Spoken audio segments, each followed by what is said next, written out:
Hey, it's Kyle Mann. And Ethan Nicole. And we're recording the Babylon Bee podcast.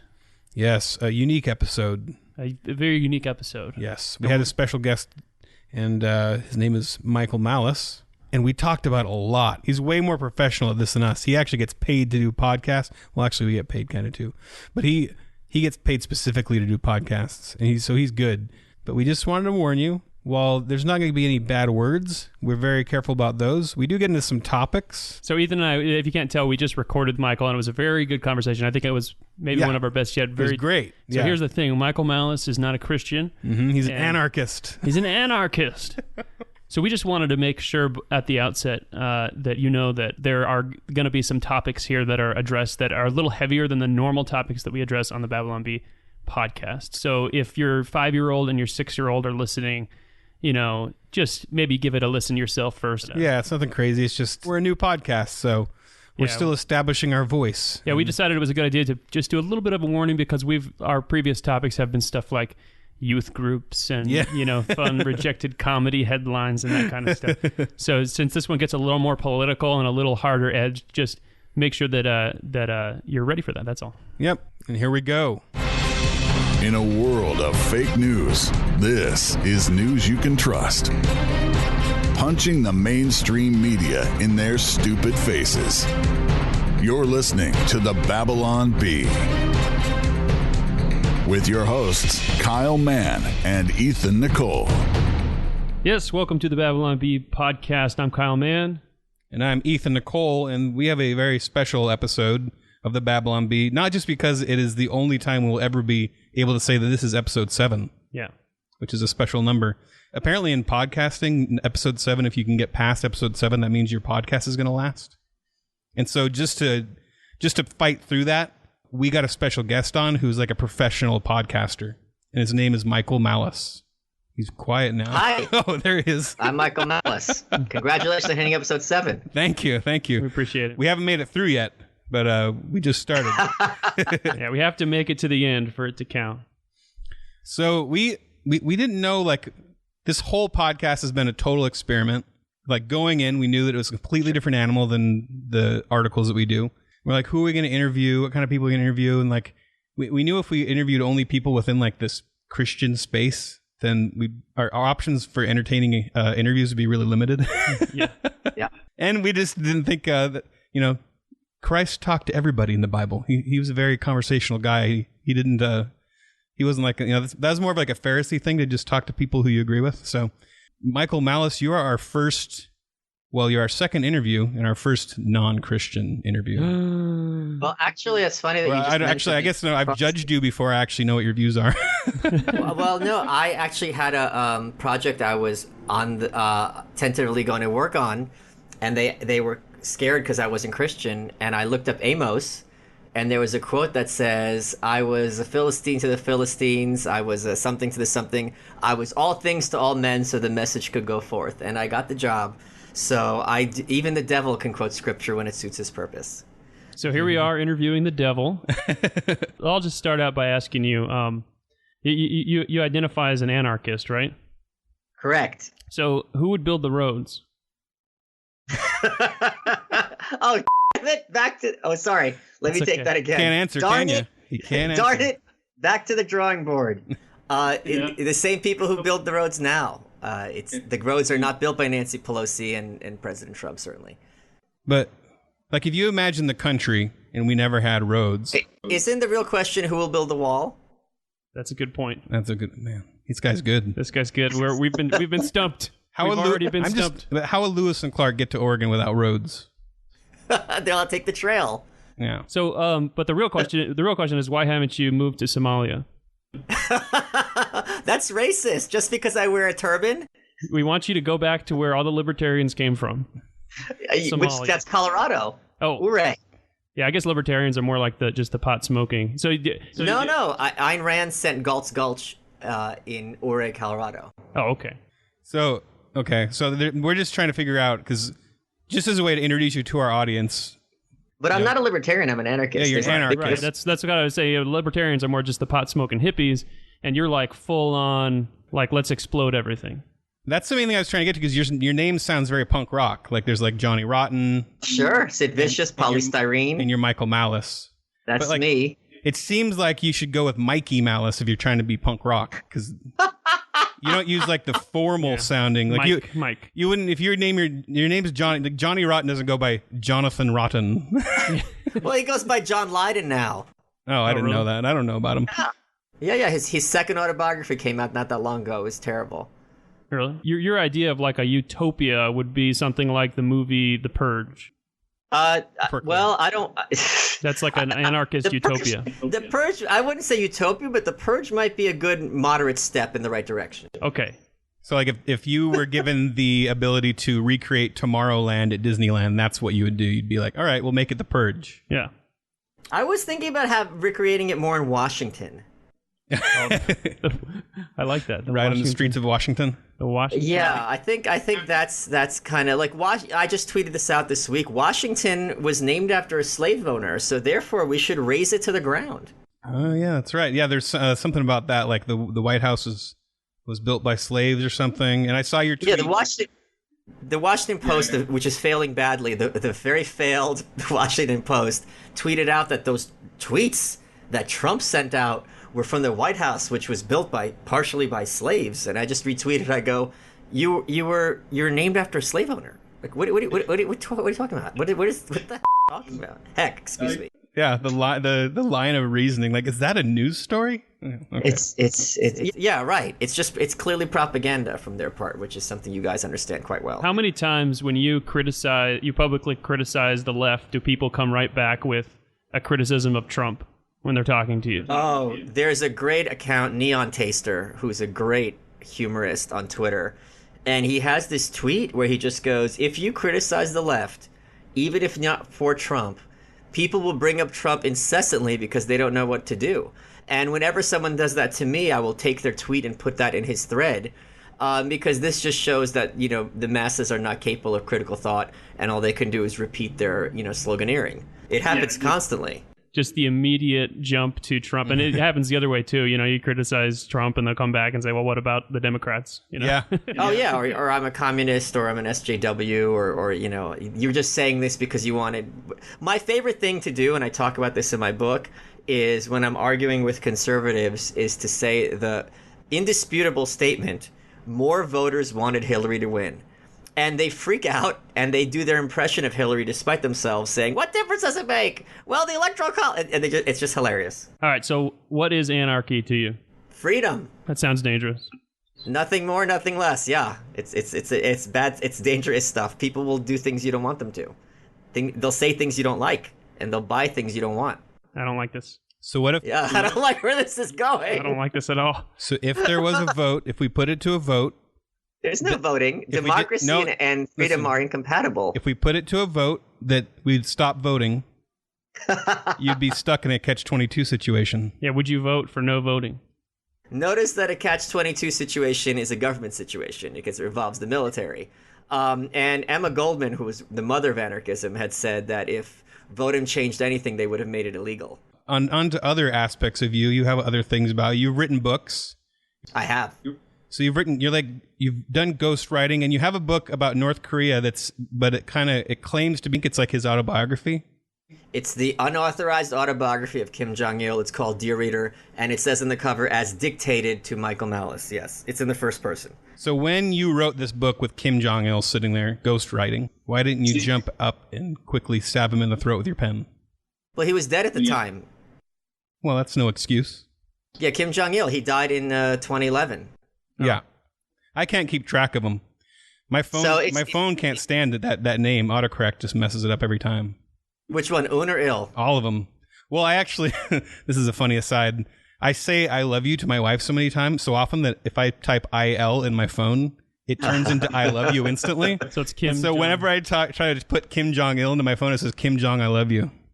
I like how it's like I say I love you to my wife so often, but you're not actually saying I love you. You're just writing 3 letters because you can't be bothered to say it. Because I can't be bothered. It's too much. Yeah, I don't want to mess it up.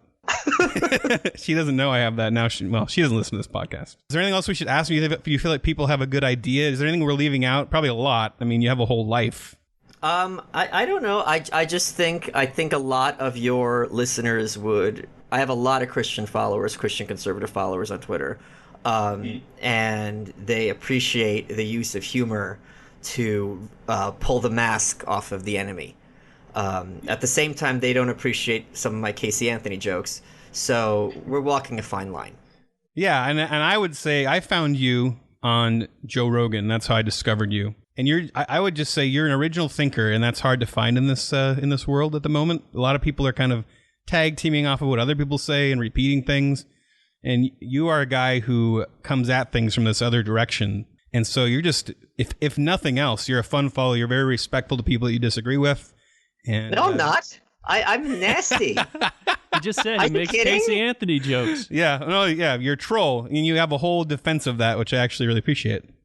Oh yeah, but if people come for me, I am cutting their throats. I'm not the. Listen, you said I'm not a Christian. I'm not this turn the other cheek fella. I'm two eyes for an eye. Yeah. Yeah. Well, we're gonna have an altar call at the end where we invite you to receive Christ into your heart and come to the front of the room. He's gonna change his last name. I'd have to find my heart first. If he changed, his last name would be like Michael Mercy. Michael, yeah. Yeah. You know, there's a Michael Kindness who works at Random House, and if we ever met, the world would end. Yes, there is. All right, so I think with that, we are going to talk a lot more because Michael's going to join us for the whole show. We're going to jump into our stories of the week. Every week, there are stories. These are some of them. All right, our first story this week. This is from a little while ago.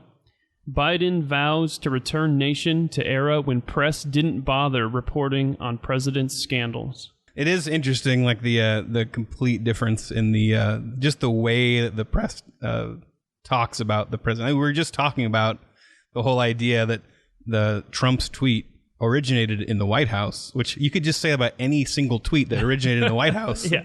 Here's the other thing. They could have just as easily said Trump's tweets were written in America, which was partially built by slaves. Yeah.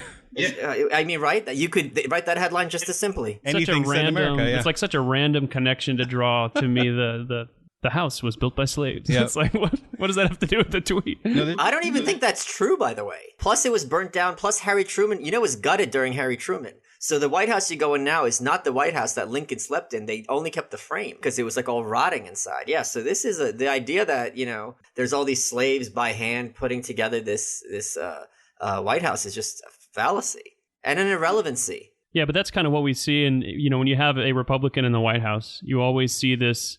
All of a sudden, the media wakes up to all these, the scandals, all the injustices, and maybe they are sometimes scandals and injustices, Sure. But they only report on them, when you've got a conservative in the White House, or in Trump's case, a Republican in the White House.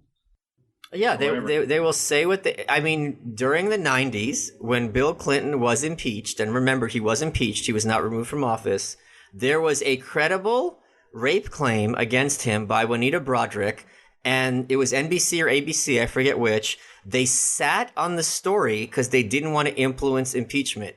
Meanwhile, last year, Brett Kavanaugh, who most certainly is a good Christian, there are claims of him being a drunken gang rapist, and that woman couldn't get on CNN. Julie Swetnick couldn't get on CNN fast enough. So right. This is it's amazing to me when people find it to be hypocritical or a double standard or a bias. It is their goal. This is the agenda. The bias, saying it's bias implies that it's secondary.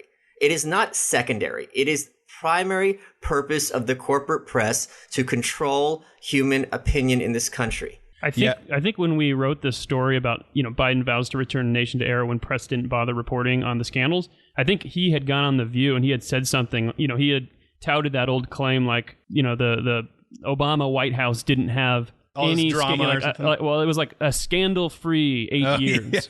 Yeah. That's right. Always what they say is a scandal-free 8 years. But half the stuff that people are screaming about Trump now started during the Obama administration, or at least was furthered during the Obama administration. Well, I think let's ask the median American, which would you rather have, Obama with scandals or the Dreamers and Obamacare? In fact, it was C.S. Lewis, who is that great Christian who I do quote in my book, who makes the point that I'm going to paraphrase him. I don't have the quote in front of me, that he would rather be under the aegis of corrupt people then under moral busybodies, because the corrupt person can be bought off, but when that moral busybody oppresses you, he does so with the bonus of his own conscience. So he will never let you sleep. And this is exactly what you see with these types who basically want to drive anyone they disagree with from the face of the earth.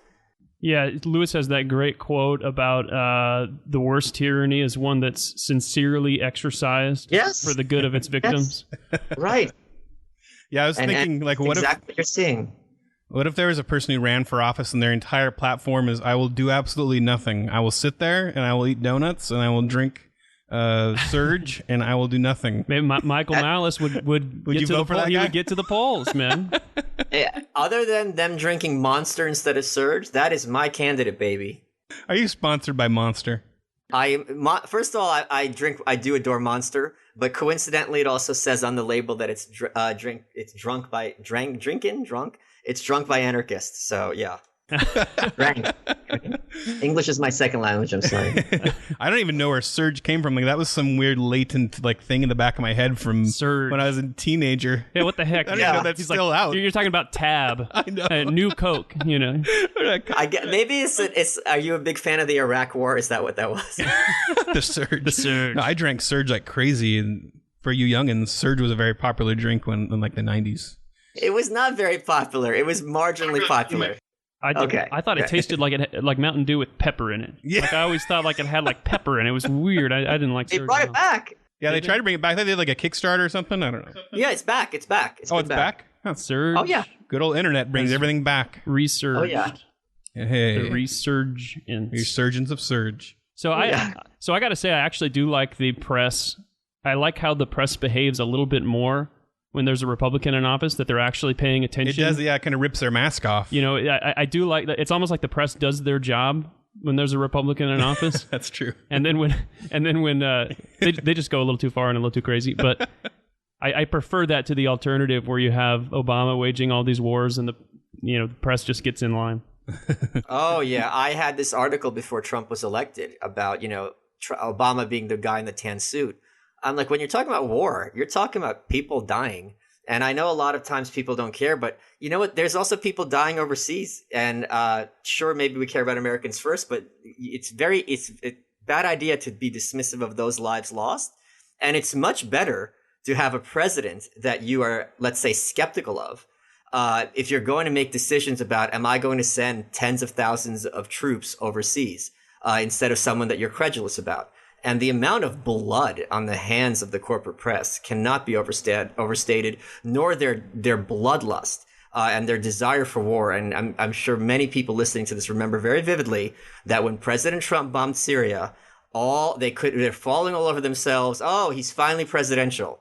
And this equivocation between being presidential and blowing things up and killing people, to me, is outrageous. And one of the big failures of the right wing in this country is that Reagan and Thatcher won the Cold War without firing a shot, liberated half the world. Why is this not talked about every 5 minutes? Yeah, good point. Well, we're Christians, so we like war. I come not to bring peace, but a sword. Something like that. Don't bring peace, but bring an M1 Abrams. Our second story of the week is the Trump 2020 campaign has decided it will simply air unedited footage of Democrats talking, rather than cutting up some commercials and trying to convince you of their position. Don't got to hire any writers. It's just, let's just play. You know what amazed me is Trump tweeted out these really like questionable things, Yeah. and it somehow turned into a win for him. I don't follow politics enough for this job. I don't know how you guys keep up. Remember, it was less than 2 weeks ago where we're at a point where the Democrats were attacking 4th of July parades, but they're like 1 week away from endorsing free abortions for illegal immigrants. So this story is actually pretty spot on. Not even satire. Well, I don't know if we pay for abortions in California for illegal immigrants, but they just approved the free health care. Right. So if you're going to, I have to believe that if you're going to be paying for gender reassignment surgery for illegal aliens, which I don't know if they are, but if you're going to have comprehensive health care, that's going to be included. Why wouldn't you include I mean, for pro-choice people, healthcare and access to abortion are in their minds synonymous. So if you're going to be providing healthcare to illegals, you're going to be providing abortions to illegals. This is not going to fly in Peoria. Yeah. I haven't looked into the details of that law, but I mean, I assume because to them, that's what healthcare is, right? So what are some of like the greatest hits of like if they made this video of cutting together things Democrats have said? Yeah, what would be I know that I really liked when AOC was demanding that she be sworn in, and the guy's like, we don't really, that's not really what we do. But I guess if you really want us to. Yeah, I don't know. What would be the greatest hit? So they did that press conference. What are we calling them now? The squad? Is that the squad? Yes. The squad, the 4 congresswomen. And the fourth one barely squeaked in. Donna Presley, she just came out of nowhere. It's like, how is she in here? Yeah, they did that press conference after Trump's tweets telling them to go back to where they came from. And whatever they said was so they turned a winning situation into a loss for them. Well, here's the thing. I'm an immigrant, right? If we're supposedly this nation of immigrants, being an immigrant means you're perfectly America's my home. Well, if you're an immigrant, you're perfectly happy leaving your home and going to another country, aren't you? That's what immigrant means. I don't know. So was Trump's tweet racist, Michael? Yes, because racist means that which is not progressive. The right doesn't understand how the left uses language. That Ayanna Pressley was just last week or this week on stage at Netroots saying, we don't need brown faces that don't have brown voices. We don't need Muslim faces that don't have Muslim voices, right? So in my book, and I discuss this all the time, the progressive, I call them the evangelical left. It's a degeneration of the social gospel, which you can trace all the way back to Woodrow Wilson and a little bit earlier than that. And for them, being anti-racist is a state of grace. Being black is a spiritual state. It's not a literal thing, which is why when they say Bill Clinton was their first black president, when they say Clarence Thomas is not black, they are not being facetious. They're being literal. To them, it's like the Eucharist. And that explains why they'll be like, oh, you're not really, like if you have someone who's a gay conservative, right? They'll be like, oh, you're not really gay. Well, I mean, tell that to his parents. Yeah, it is interesting when they have everything. They have their doomsday. They have everything. And they have their revelation, which, and notice I used it in the singular correctly.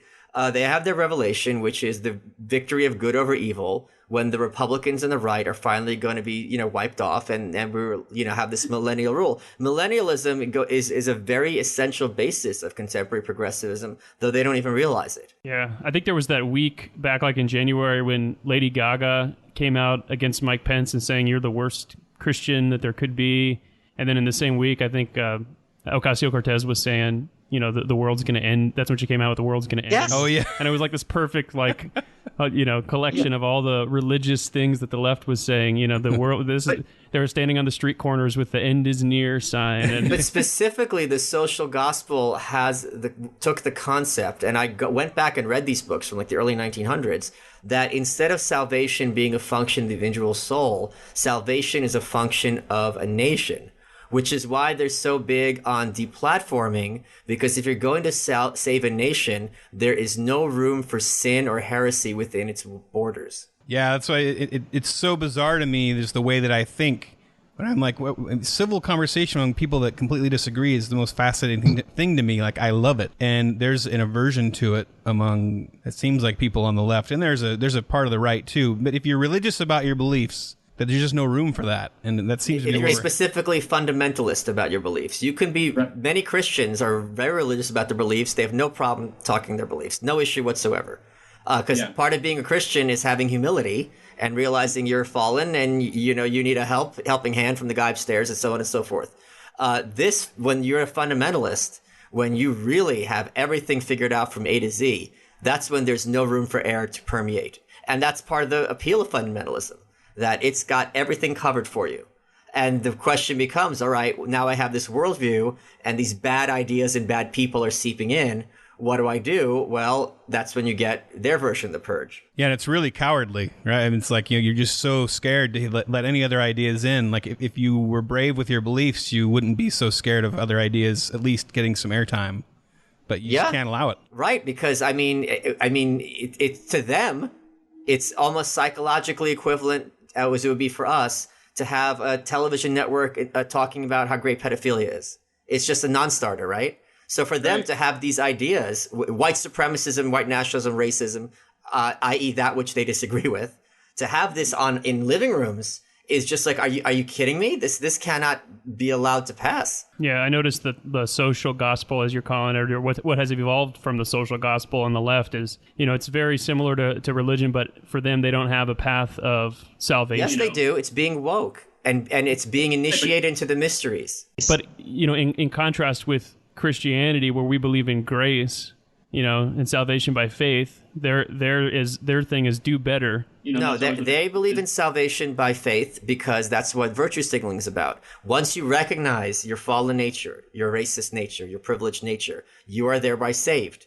And it is your duty to try to save as many others as you can and to also fight the enemy. Yeah, but the distinction that I see is that for them, there's never you never arrive. You know what I mean? You're always having to do better. You always could be thrown back to the wolves. Yeah, one misstep and you're chucked out. Yeah. For them or mainstream Christians? For the left. Well, no, I think that's also, isn't that a very common Christian view that we're all by our nature sinners, and that, even if you are saved through grace, you still have things that you have to apologize and atone for. Well, no, Christianity, at least Protestantism, which Ethan and I are Protestants, would say that our sins have been completely atoned for. Now we have to improve. We still have to improve, but that doesn't save us. Sure, but you're still you don't claim that you never do sins in the future now that you've been saved. You're going to do them a lot because of your nature, no? Well, speak for yourself. I'm perfect. Careful, that's heresy. Yeah, I think I think the main idea Kyle maybe is getting at is it seems like on the left there's a walking on eggshells that goes on no matter how high up you are. Like you could tweet something wrong at any moment and suddenly be disavowed. I don't think that's a function of their theology. I think that's a function of their dynamics, because it is so aggressive and so based on dominance and oppression as a goal that, you have to be on eggshells because it's extremely hierarchical. It's extremely vindictive. Mainstream Christianity is much more about forgiveness. Traditionally, it's much more about, all right, I messed up. What can I do to make it right? Whereas there, it's, and you're going to talk to your pastor or to, God, you're going to pray. Whereas there, your pastor, and I'm not using this as a metaphor, this is literal. Your pastor is Rachel Maddow or Chris Hayes. These are literal televangelists. They tell you who the sinners are. They tell you who the bad people are. They tell you the parables of the day. It's exactly a sermon. I'm not exaggerating or being figurative, but Rachel Maddow's not taking your call. So now you're in a bad position because you have sinned, but there's no one to seek absolution for. And the people who you would seek absolution for, maybe someone who's higher on you in terms of being oppressed, they're not in a very forgiving mood. They're going to be in a very vindictive pound of flesh mood, and that is psychologically a very scary place to be. Yeah, one of those strangest things I've seen, and we need to move to the next story, but things are getting fascinating here.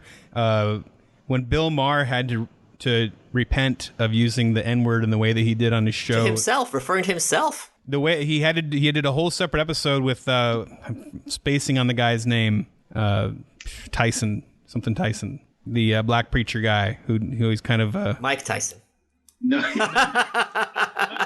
That's my preacher, baby. No, Sharpton or... I wasn't Sharpton. He was one of those Sharpton-y kind of guys, though. I can't, blanking out. I can see his face in my head. But, one of those Sharpton-y kind of guys. Yeah. Wow. Wow. One of the guys who's always there. He's always there whenever there's some kind of thing on TV. And he's like, he's milking it. You need to do better, Ethan. I'm sorry. Yeah, do be better. Like Jesse Jackson or something. It was just so awkward. And you can see he was like, Bill Maher was really hunched over and like just repentant, very repentant. And like, but you could also see he was very annoyed by it. This is what I was speaking about. Like he had a means to seek absolution from someone in a position to grant it to him. The average dimwit on Twitter is not in that position. So they have to live in fear. That person you're referring to is not taking their call.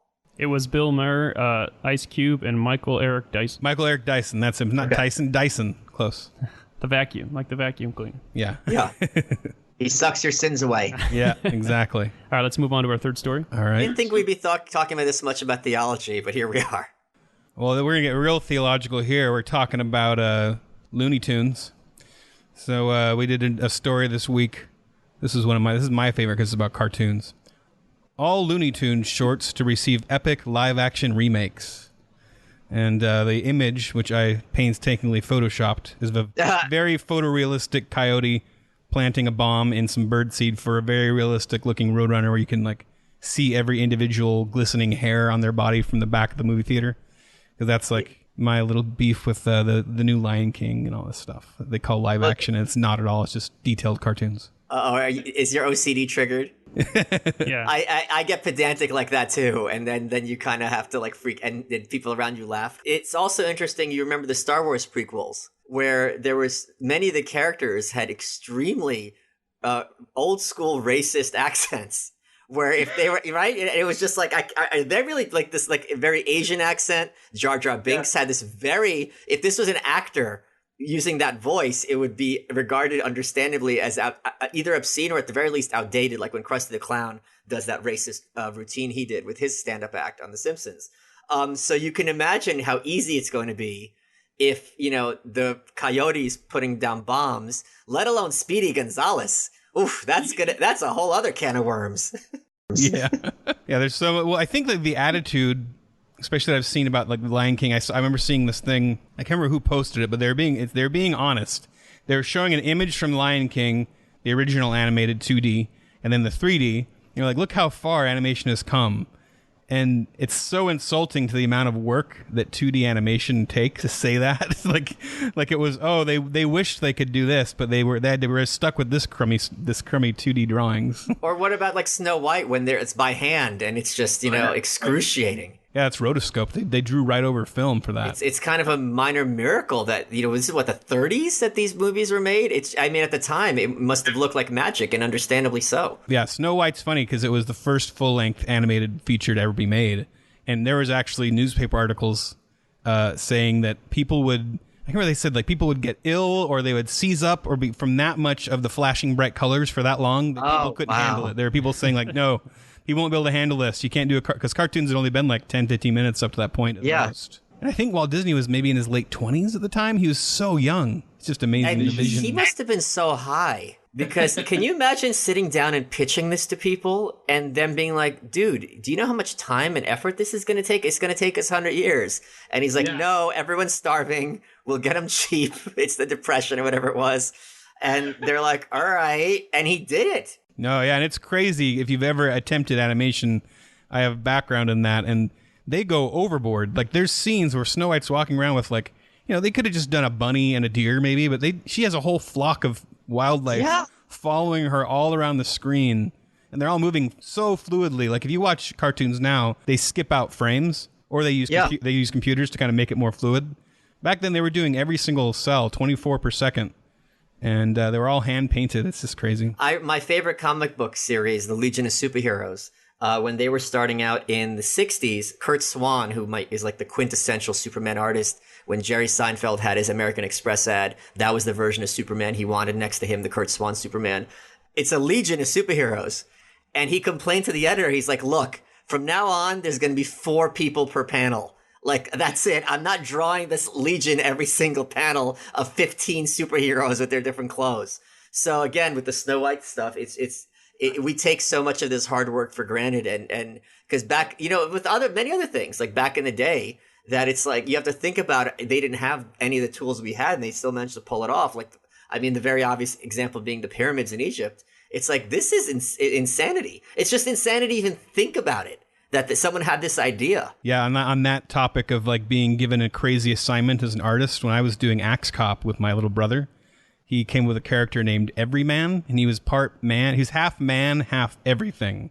So when he turned into everything, he was just this giant cloud of every single thing that exists. and I had to draw this, and it was just, so it just ended up being this like gray swarm where like the more detailed parts you could see, like an antelope and a basketball and a kitchen sink and. But it was intense.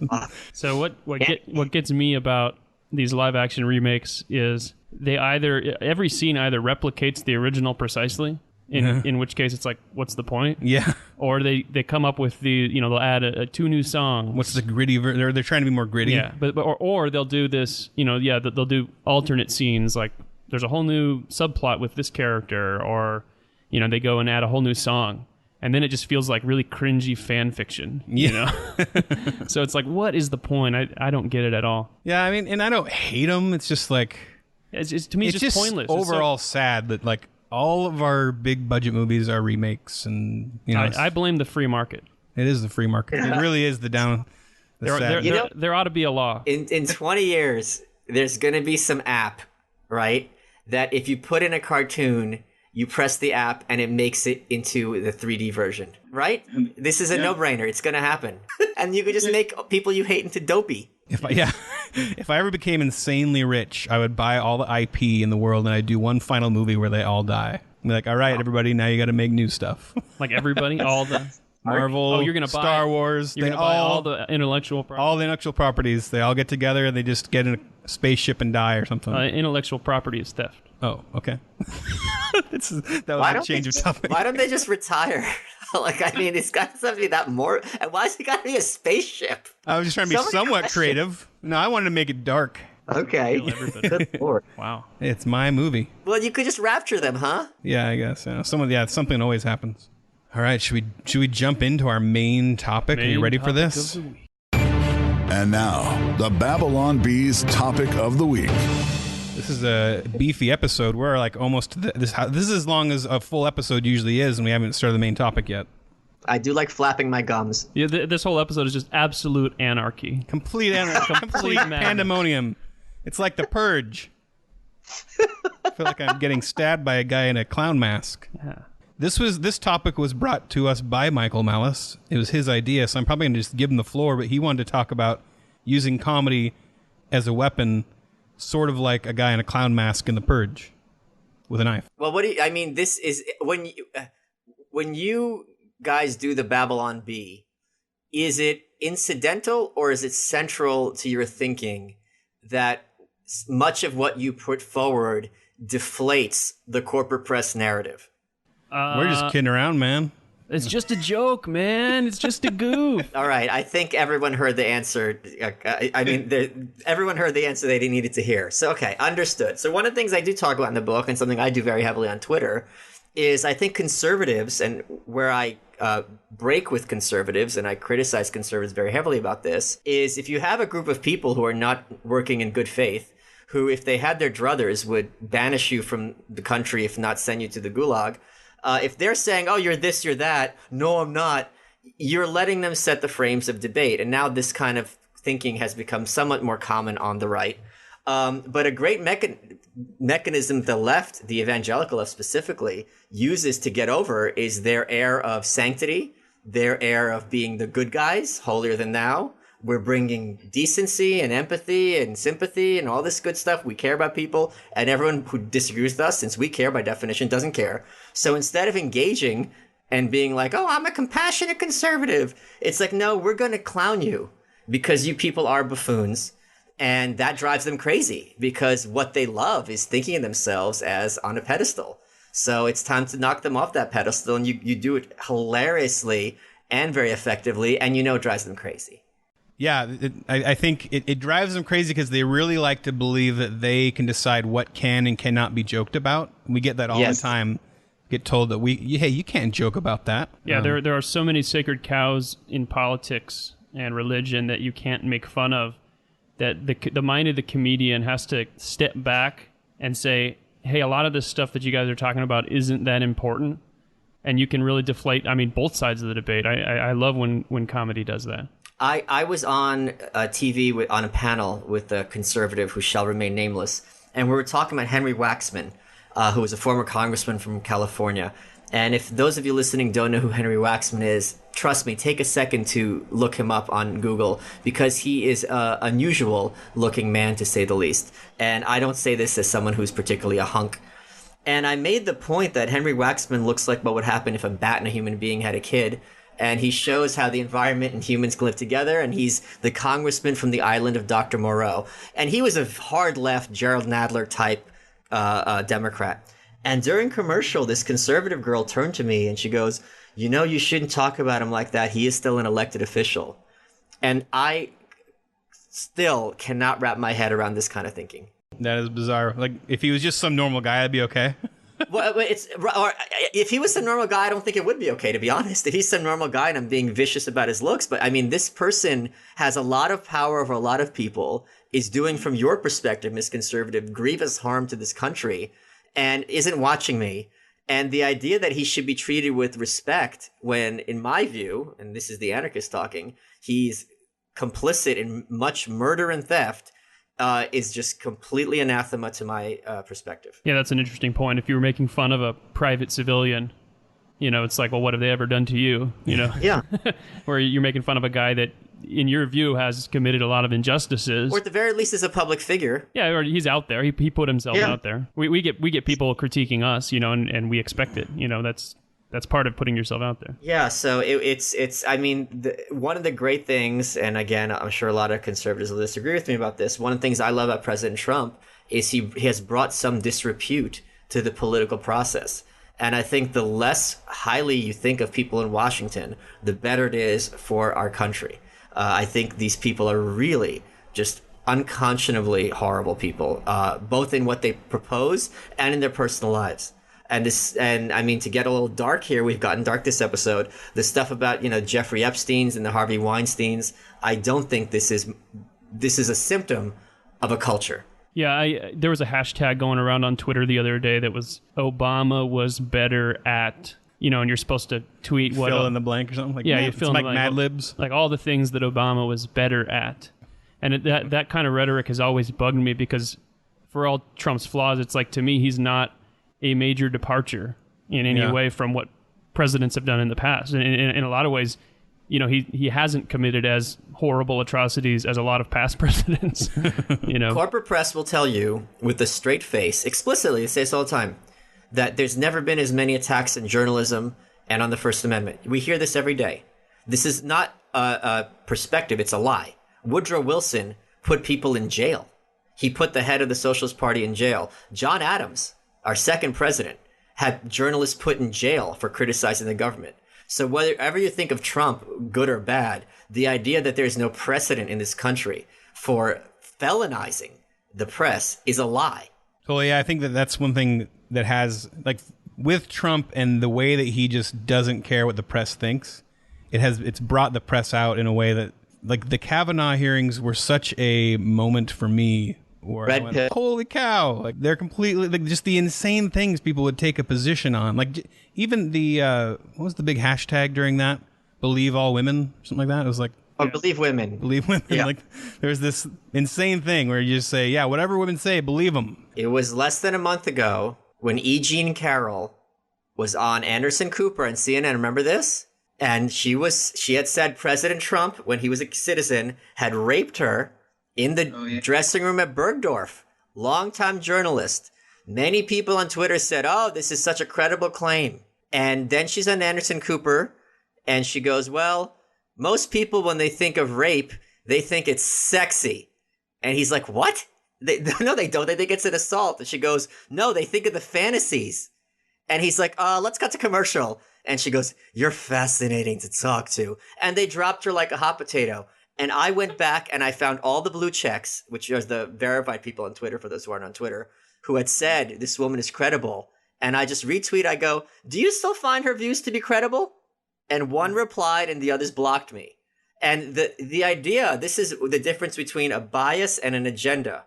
If I make a mistake, which I'm going to make as a human being, which you guys have made and everyone listening to this has made, am I going to try to, worry about this mistake making it again and have workarounds? If I'm a bad speller, I'm going to have spell check or have someone look it over. Or am I going to do the exact same thing over and over? And one is a function of having an agenda, and one is a function of having a job. And it is very clear, in my view, where they fall. Yeah, it's really crazy to me that anybody who makes any kind of claim about Trump or has some criticism or grievance with Trump, they'll give him as much airtime as there is available. Right. They just had Richard Spencer on CNN. For years, we have heard that Trump is an apologist for white nationalists and white supremacists. Oh, he retweets them. Because if you retweet someone, obviously you endorse everything they say, which is like, so when the History Channel is airing Hitler speeches, that is the History Channel saying whatever Hitler's saying is good, right? And CNN just now has Richard Spencer being a political analyst who's a very prominent white nationalist without missing a beat. And this is what I think conservatives need to understand. They don't appreciate the shamelessness here and the brazenness of their furthering their agenda. And I've said this many times, and when you guys quote, people listening quote me, make sure you give me credit. The battle is won when the typical corporate journalist is regarded exactly as the average tobacco executive. That is where we need to get to. This is kind of jumping to another part of this topic, but because we're talking about comedy as a weapon, you are a big trolling advocate, and there's a quote in your book about what you define trolling as. You say, trolling is meant to be clever. At its best, it is the art of turning an audience into a performer by exploiting their flaws for comedic effect. So that was pretty interesting take on that. I was trying to think if there's examples of... Yeah, so what exactly is trolling? I'll give you a couple. First of all, whenever terms become popularized, they lose their meaning and they just become kind of emotive. For example, incel is short for involuntary celibate, right? And I've seen people be like, why don't you go home to your wife, you dumb incel? It's like, well, he's got a wife. He's not an incel. That's not what that means. So troll has become to mean someone who's a jerk online, and that's not what that means. The quintessential troll, and my great hero, Andy Kaufman, he had this character, and this is in the book as well, this character he did called Tony Clifton, who was this, disgusting lounge singer. And Tony Clifton had this bit where he'd say, hey, my wife passed away. I'm not going to do his voice. He had a very hilarious voice. But when my daughter comes out and I look in her eyes, I can see my wife and this is a great moment. Let's bring her out for a duet. So they start singing duet. The daughter's voice cracks. He slaps her across the face. And he's like, oh, you're messing this up. And the audience, of course, recoils. The daughter starts crying. They're booing. And he goes, what are you booing at her for? You're just going to make her cry more. Now they don't know what to do. Well, not only was this not his daughter, she wasn't even a child. It was an actress. But this is an example of trolling, where you're exploiting the audience's sympathy for a child getting hurt, which Andy, of course, would never do that to a child, and making them act out. And it's very effective on Twitter and other forms of social media when you have people who are really taken with their own intelligence and their own sense of self-worth. And you just, reply to them and watch the mask drop as they degenerate into apoplexy. And a good example of this was when Trump went after those congresswomen and said, go back to your, where you came from. How many of these sanctified, wonderful people who would never stoop to his level start talking about Trump's wife, Melania, and using, let's just say, not very Christian language, because she's an immigrant? Lots of them. Yeah, I'm reading that. You made that point that the things that get said about Melania, you said them about Michelle Obama. That would never fly. Oh, that's right. There were all these jokes that President Trump, she's a mail order bride, Melania, which is playing on this kind of Eastern European poor, talk about exploitative. These jokes are about women who had to buy their way out of starvation, right? But about Melania. Can you imagine if someone made a joke about Barack Obama buying Michelle?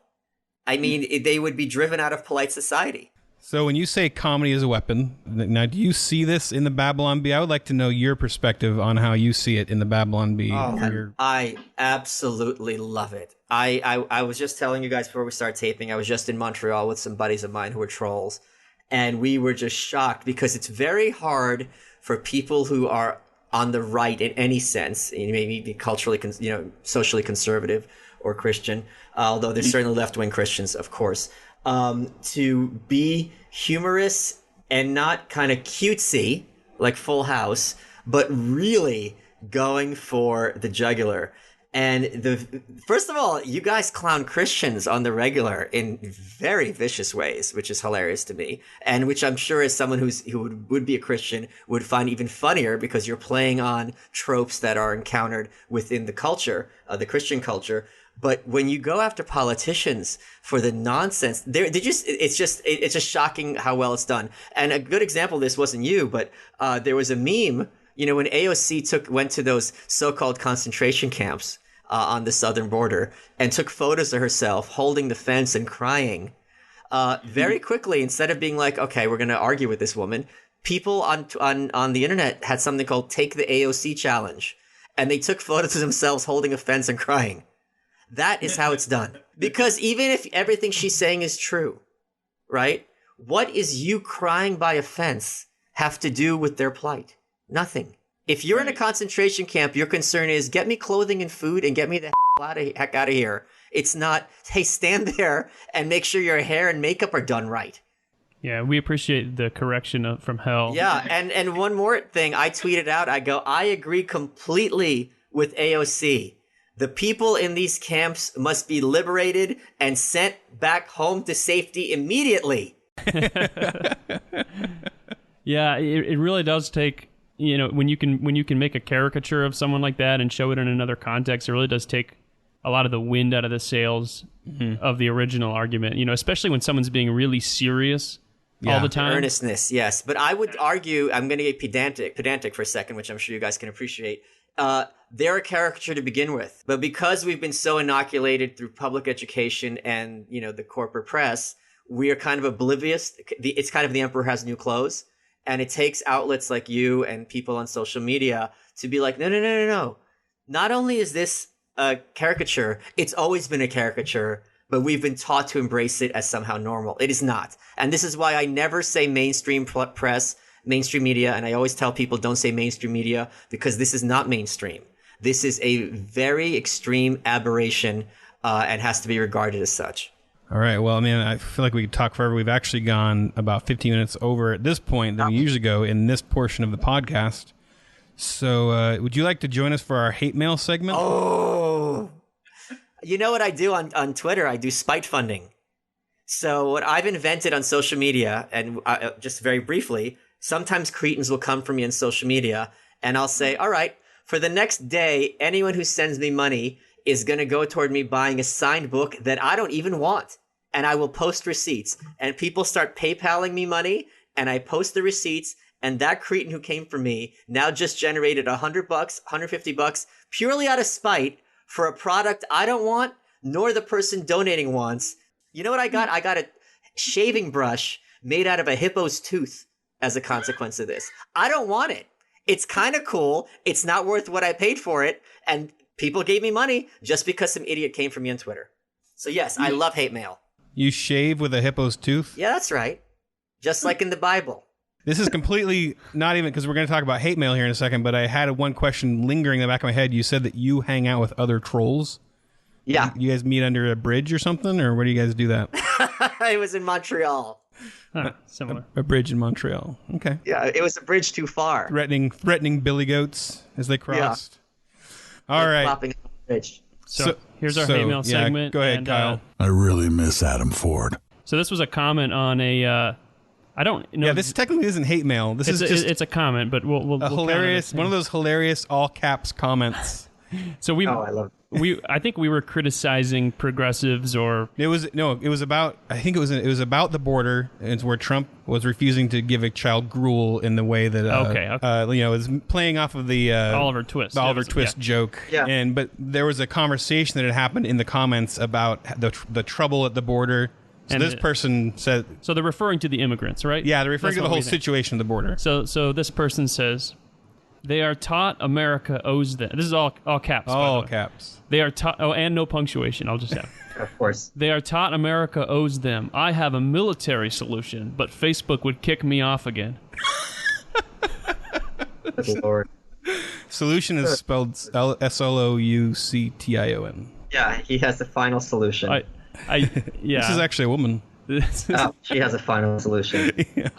I love that she says again. Yeah. Like she's threatened to blow people up before, and Facebook keeps kicking her off. Keeps kicking her off. Oh, there she goes again. I have a good military solution for this, but apparently it's not allowed by the Facebook terms of service. It's always like the kind of boomer-aged women that have some idea to go... nuke the people that we don't like, or they have a military solution for it. There's a great Onion article that it reminded me of, and I can't remember exactly. The headline was something like, someone's aunt casually calls for war crimes on Facebook or something like that. Aunt on Facebook casually advocates war. Yeah. Well, things we didn't talk about. One of my books, we talked about my book on North Korea, Dear Reader. And it was amazing to me. There's this guy, Todd Starnes, on Fox News Radio. And he was basically saying, well, Kim Jong-un insulted us and President Trump, so we should just like unleash hell on earth. And he said hell, I think. You can believe me.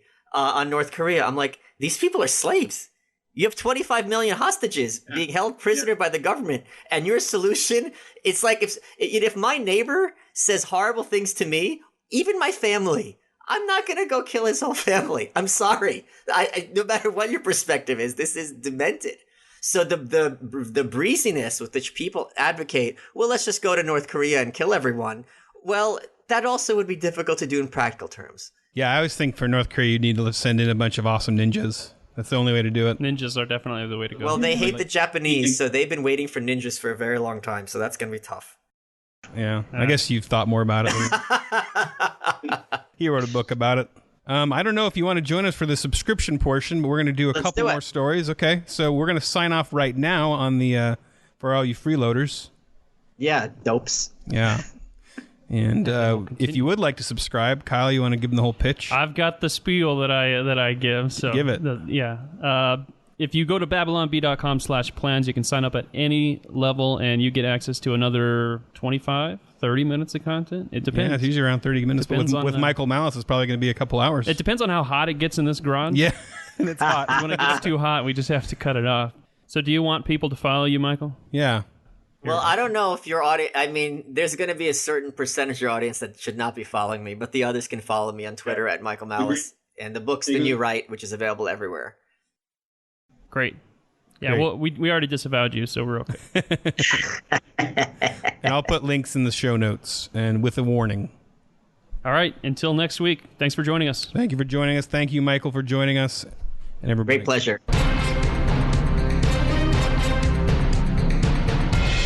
Kyle and Ethan would like to thank Seth Dillon for paying the bills, Adam Ford for creating their job, the other writers for tirelessly pitching headlines, the subscribers, and you, the listener. Until next time, this is Dave DeAndrea, the voice of the Babylon Bee, reminding you to go forth and scream rabidly at those with whom you disagree.